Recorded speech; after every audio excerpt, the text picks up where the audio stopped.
Bismillahirrahmanirrahim. Assalamu alaikum. In this course of investment analysis and portfolio management, in this lecture we are going to discuss the basics of investment. So our learnings of this course, the learning objective of this lecture are: why do individual do business? So why everyone invest? What is an investment actually? How do we measure the rate of return on an investment? uh, and what factor contribute to the rate of return that investor require on alternative investments. So हम इन चीज़ों को इंशाल्लाह discuss करेंगे. हम start लेते हैं सबसे पहले वाई आई शुड इन्वेस्ट और वाई वन शुड इन्वेस्ट. तो इसकी बेसिक्स क्या है? मतलब एक आदमी क्यों इन्वेस्टमेंट करना चाहता है? तो अगर वो चाहें तो वो आज स्पेंड कर सकते हैं. पैसा एक ऐसी चीज़ है कि आप जितना चाहें स्पेंड कर सकते हैं, लेकिन लोग सेविंग करके पैसे को बचा के उसको खर्च करने की बजाय उसको ट्रेड ऑफ करते हैं प्रेजेंट कंजम्पशंस को फ्यूचर के लार्जर कंजम्पशंस के लिए. आज वो कम पैसे खर्च नहीं करना चाहते, उनका इंटेंशन होता है कि फ्यूचर में ज़्यादा पैसे खर्च करें. तो ये एक ट्रेड ऑफ है, trade off present consumption for a larger future consumption. तो फ्यूचर में ज़्यादा खर्च करने के लिए आज खर्च नहीं करते हैं, सेव करते हैं और सेव करके उसको इन्वेस्ट करते हैं ताकि वो इन्वेस्टमेंट रेट ऑफ रिटर्न से इंक्रीज हो और फ्यूचर में ज़्यादा खर्च किया जा सके. तो बेसिकली ये ट्रेड ऑफ है, सेव करके इन्वेस्ट करना, कम पैसे न खर्च करना और फ्यूचर में ज़्यादा पैसे खर्च करने की ख्वाहिश के साथ बिजनेस की तरफ इंसान माइल होता है. तो द रेट ऑफ रिटर्न को अगर देखा जाए तो ऐसे तो एक रिटर्न हम कहते हैं ना कि रेट ऑफ रिटर्न कितना है, 10% है, 12% है, 15% है, लेकिन इसके कंपोनेंट हैं जैसा कि हमें यहाँ नज़र आ रहा है. The pure rate of interest या the pure rate of return, it's different from the rate of return. तो रेट ऑफ रिटर्न और प्योर रेट ऑफ रिटर्न में फ़र्क है. तो pure rate of return is the exchange rate between future consumption and present consumption. मतलब आज जो आप खर्च नहीं करना चाह रहे, फ्यूचर में आप चाहेंगे कि आप खर्च करें, तो ये आपका प्योर रेट ऑफ रिटर्न है. इसको कहते हैं मार्केट फोर्स डिटरमाइन करते हैं कि आपका रियल रेट ऑफ रिटर्न या प्योर रेट ऑफ रिटर्न कितना होना चाहिए. प्योर का मतलब ये है कि अगर आपके पास 1 रुपया है और आप ये 1 रुपया अभी खर्च नहीं करना चाहते और उस पर आपको एक रिटर्न चाहेंगे उस पर, तो उसमें बेसिकली ये होता है कि आपको एक रिटर्न ऑफर होता है. से फॉर एग्जांपल इस केस में 5% रेट ऑफ रिटर्न है. तो इस तरह से 1 रुपया 1.5 बन जाएगा, 1.05 बन जाएगा, सॉरी. अगर 100 रुपये हूँ तो वो 105 रुपये बन जाएंगे. अब 100 रुपये पे आपको 5% रिटर्न मिला है, लेकिन ये 5% प्योर रिटर्न होना चाहिए, वो रिटर्न जिसमें न तो इन्फ्लेशन हो ना ही रिस्क हो. तो ये फैक्टर्स अगर नहीं होंगे, इन्फ्लेशन और रिस्क के फैक्टर्स नहीं होंगे, तो उसको हम प्योर रेट ऑफ रिटर्न या प्योर रेट ऑफ इंटरेस्ट कहते हैं. हम एज्यूम करते हैं कि कोई भी इन्फ्लेशन नहीं होगा और कोई भी बिजनेस में रिस्क नहीं होगा, या हम रिस्क फ्री इन्वेस्टमेंट करेंगे, तो उसमें 5% जो आपको रिटर्न मिलेगा वो आज आप 100 रुपये में 1 किलो सेब खरीद सकते हैं और 1 साल के बाद अगर हम एज्यूम करते हैं आप 1 किलो सेब फिर भी 100 रुपये का मिल रहा होगा, तो 105 रुपये, वो जो 5 रुपये आपको मिले हैं जो 5% रिटर्न है, वो प्योर रेट ऑफ रिटर्न है. इसके बरक्स द रेट ऑफ रिटर्न, इसको हम अगर डिफाइन करें, people willingness to pay the difference for borrowing today and their desire to receive a surplus on their saving give rise to an interest rate referred to as pure time value of money.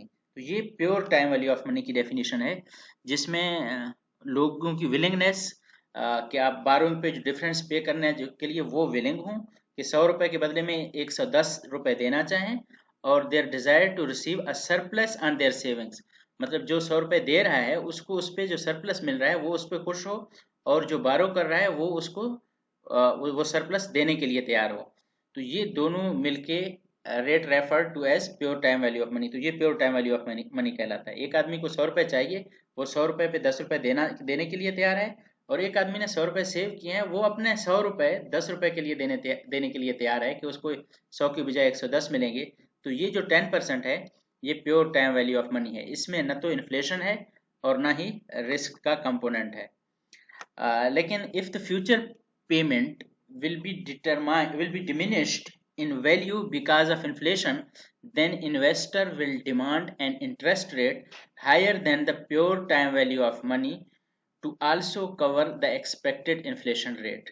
जैसा कि मैंने पहले कहा था कि अगर 100 रुपए का 1 किलो सेब आज है और 1 साल के बाद भी वो सेब किलो या कोई भी और आइटम हो वो उतने का मिल रहा है, तो इसका मतलब है वो pure time value of money है। आपको 5 रुपए मिले हैं या 10 रुपए मिले हैं, अगर से फॉर एग्जाम्पल हम 5% के एग्जाम्पल को कैरी ऑन करते हैं तो 105 आपको मिलेंगे। लेकिन पता चला है कि 5% तो इन्फ्लेशन आया है।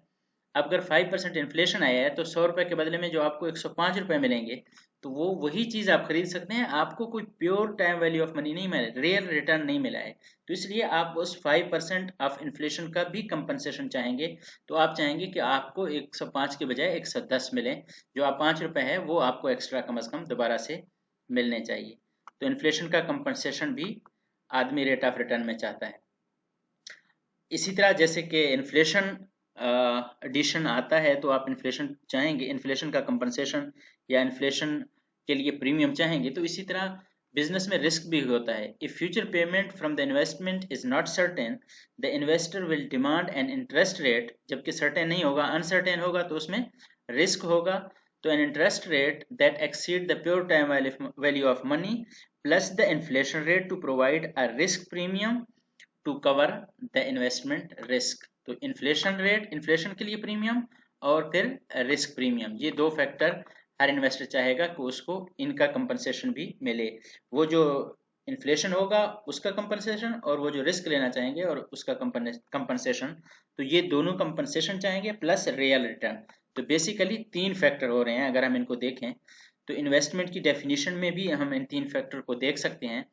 A current commitment of dollar for a period of time in order to derive future payment that will compensate for, आप जो डिफरेंस चाहेंगे, आप अपने जो पैसों की कमिटमेंट चाहेंगे, आपके पास आप 1,000 रुपए हैं और वो 1,000 रुपए आप एक पीरियड ऑफ टाइम के लिए कमिट करेंगे कि आपको फ्यूचर में वो पेमेंट मिले। तो फ्यूचर में आप क्या कंपनसेशन चाहेंगे?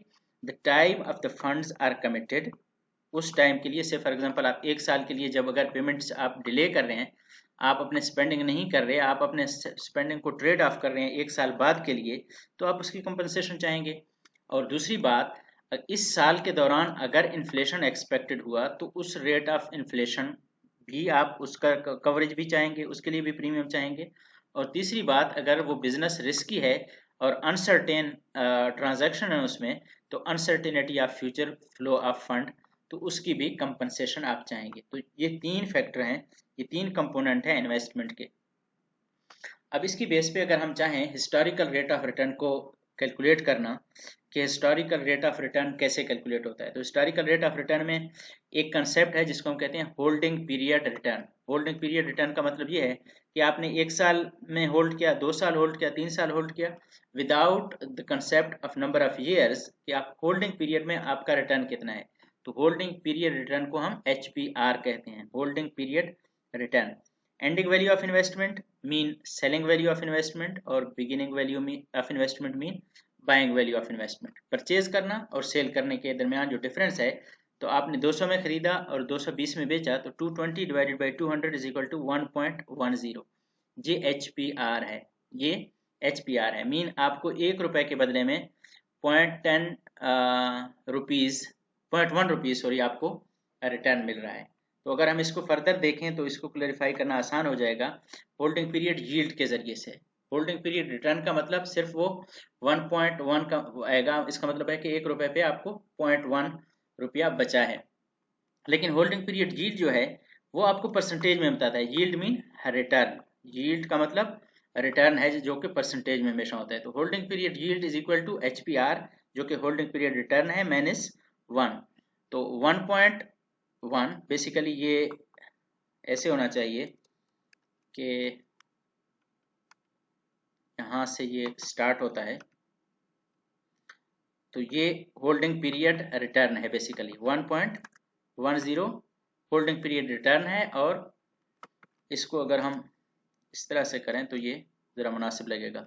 तो HPY is equal to HPR -1। HPR जो कि हमने पिछले स्लाइड में देखा था 1.10 है, -1, तो ये किसके इक्वल हो जाएगा 0.1 के, जो कि बेसिकली 10% के इक्वल है।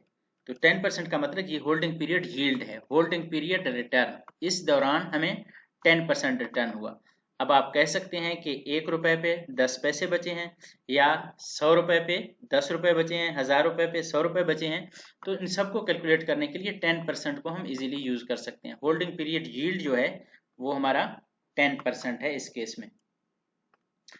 अब हिस्टोरिकल रेट ऑफ रिटर्न में जैसे कि मैंने पहले कहा था कि ये एनुअल नहीं है, ये 2 साल 3 साल होल्डिंग पीरियड रिटर्न है। आपने जितने अरसे के लिए ये रिटर्न होल्ड किया, ये इन्वेस्टमेंट होल्ड किया, उस पे आपको ये रिटर्न मिला है।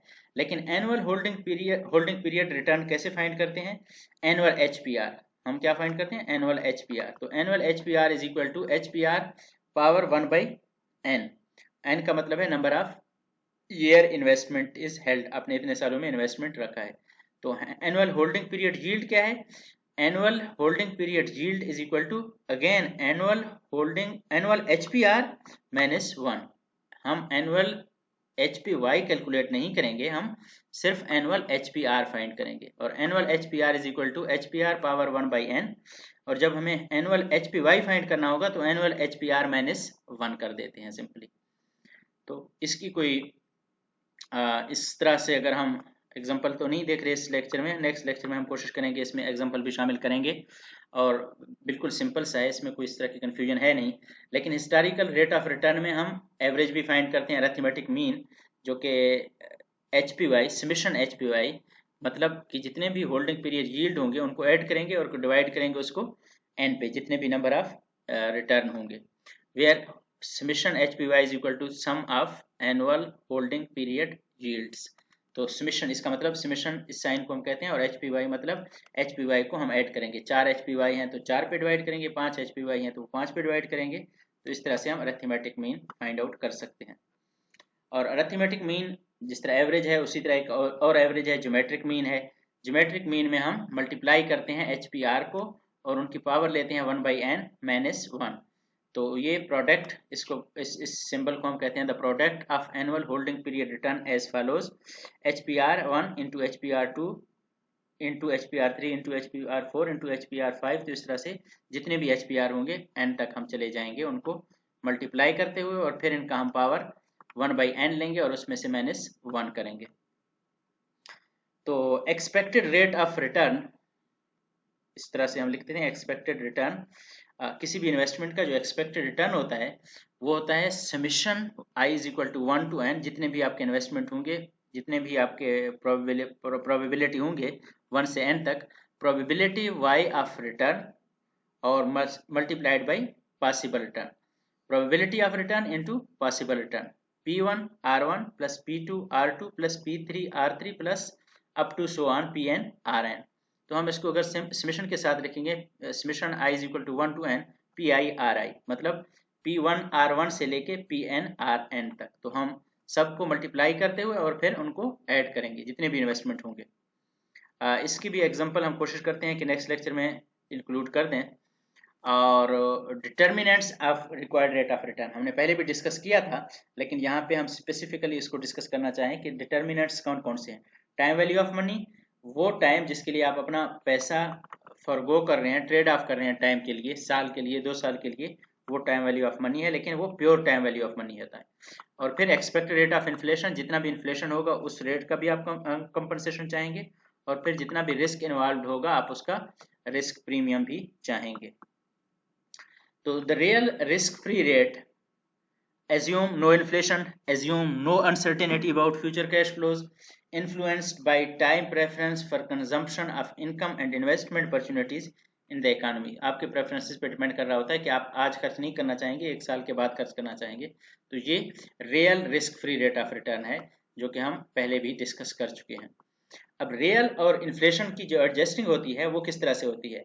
1 plus nominal risk free rate of return और 1 plus inflation is equal to -1।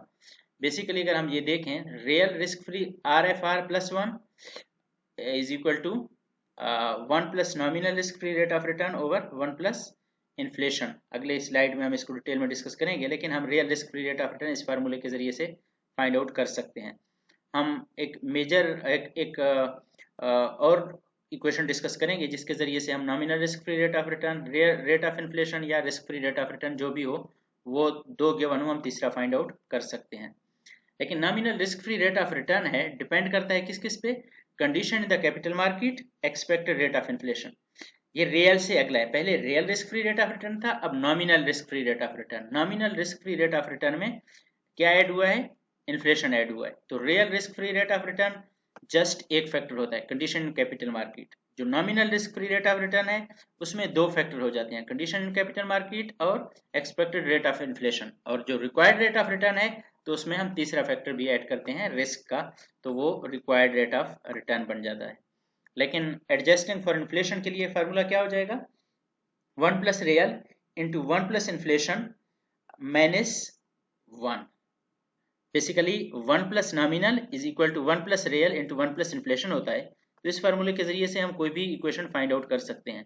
1 plus nominal is equal to 1 plus real into 1 plus inflation.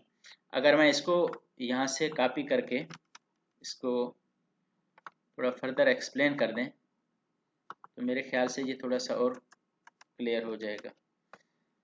अब इसमें जिस तरह से यहाँ पे बाकी हैं, इस माइनस को अगर हम यहाँ से डिलीट कर दें और यहाँ पे हम लिखें 1 प्लस नॉमिनल। अब 1 plus nominal is equal to 1 plus real into 1 plus inflation. अब इस इक्वेशन को अगर हम सिर्फ नॉमिनल की वैल्यू फाइंड आउट करना चाहें तो nominal is equal to 1 plus real into 1 plus inflation minus 1 हो जाएगा इसमें आके, तो वो इक्वेशन इसकी इक्वल है। या अगर हम कोई और भी चेंजिंग करना चाहें तो हम वो भी कर सकते हैं, रियल भी फाइंड आउट कर सकते हैं और एक्सपेक्टेड रेट ऑफ इन्फ्लेशन भी इस फार्मूले से हम फाइंड आउट कर सकते हैं। सिर्फ इक्वेशन को आगे पीछे करने की ज़रूरत है और बाकी यही इक्वेशन, इसी के ज़रिए से हम कोई भी नॉमिनल भी फाइंड कर सकते हैं और रियल भी फाइंड कर सकते हैं। तो आज के लिए इतना ही, इंशाल्लाह नेक्स्ट लेक्चर में हम रिस्क और रिटर्न को फर्दर डिटेल में डिस्कस करेंगे। तब तक के लिए अस्सलामु अलैकुम।